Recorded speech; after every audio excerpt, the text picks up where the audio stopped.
24 मार्च 1977 आज़ाद भारत की राजनीति के इतिहास का वो दिन जब किसी गैर कांग्रेसी शख्स ने पहली बार प्रधानमंत्री पद की शपथ ली थी। हालांकि ऐसा नहीं था कि वो शख्स कभी कांग्रेसी नहीं रहा था, वो खांटी कांग्रेसी था। और ऐसा था कि नेहरू की मौत के तुरंत बाद भी देश का प्रधानमंत्री बनना चाहता था। नाकामयाबी हाथ लगी तो उसने इंतजार किया। जब दूसरे प्रधानमंत्री लाल बहादुर शास्त्री की भी मौत हो गई तो फिर से कोशिश की, लेकिन फिर नाकामयाबी हाथ लगी। और उसके बाद तो पहले की कामराज और फिर सीधे इंदिरा गांधी को आंख दिखाकर कांग्रेस से बगावत कर निकल गया। और जब लौटा तो वो देश का प्रधानमंत्री बन गया। नमस्कार, मैं हूं अविनाश और आप देख रहे हैं अनका।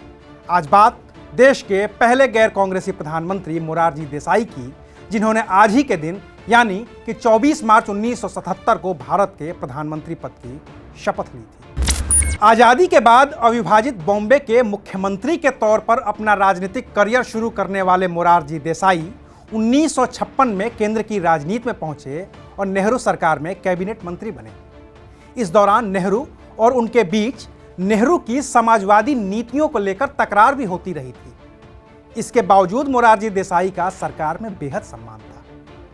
उम्र की वजह से यह माना जाता था कि अगर कभी नेहरू नहीं रहे तो उनकी जगह स्वाभाविक तौर पर मोरारजी देसाई ही प्रधानमंत्री बनेंगे। और 1964 में वो वक्त आ भी गया जब नेहरू नहीं रहे।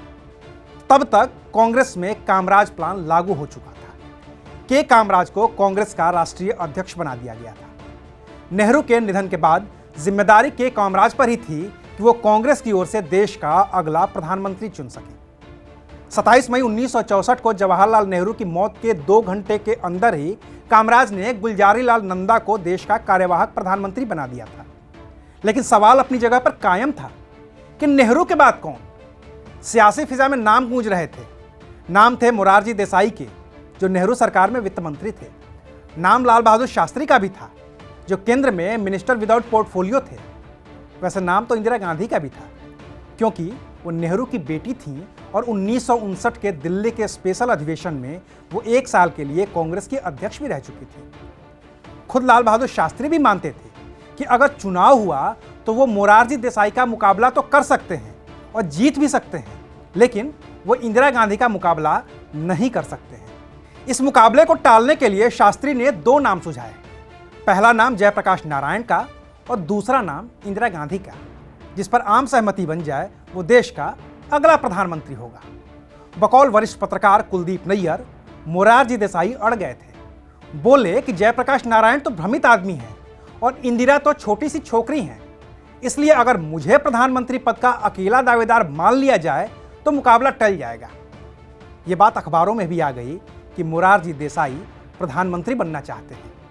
और के कामराज तो पहले से ही ये तय कर चुके थे कि कुछ भी हो जाए, मोरारजी देसाई को प्रधानमंत्री नहीं बनने देना है। 1 जून 1964 को के कामराज ने मोरारजी देसाई से मुलाकात की।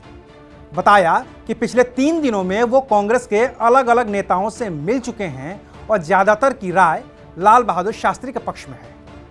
मोरारजी हत्थे से उखड़ गए, लेकिन फिर कामराज ने उन्हें समझाया और फिर लाल बहादुर शास्त्री निर्विरोध देश के प्रधानमंत्री चुन लिए गए। कांग्रेस को और देश को भी नेहरू का उत्तराधिकारी मिल चुका था। लेकिन कामराज के सामने एक और बड़ी चुनौती आई 11 जनवरी 1966 को। उस दिन जिस दिन लाल बहादुर शास्त्री का ताशकंद में निधन हो गया। शास्त्री के निधन से सदमे में आए के कामराज ने फिर से गुलजारीलाल नंदा को कार्यवाहक प्रधानमंत्री बना दिया और फिर से तलाश शुरू हुई नए प्रधानमंत्री की, ऐसे नेता की जो नेहरू और लाल बहादुर शास्त्री दोनों का उत्तराधिकारी बन सके। इसके लिए शास्त्री के निधन के 2 दिन बाद यानी कि 13 जनवरी 1966 की रात को दिल्ली के 4 जंतर मंतर रोड बंगले पर कांग्रेस के पुराने नेताओं की बैठक हुई। के कामराज भी मौजूद थे। मौजूद नेताओं में से एक ने प्रस्ताव दिया कि क्यों नहीं के कामराज को ही प्रधानमंत्री बनाया जाए। आखिर वो पार्टी के सीनियर लीडर भी हैं और कांग्रेस के अध्यक्ष भी।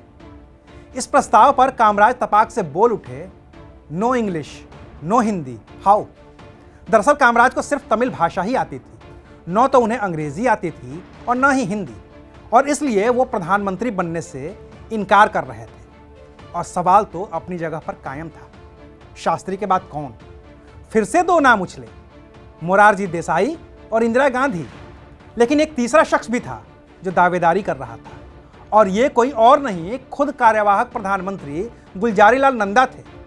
वहीं मोरारजी देसाई चुनाव करवाने के पक्ष में थे।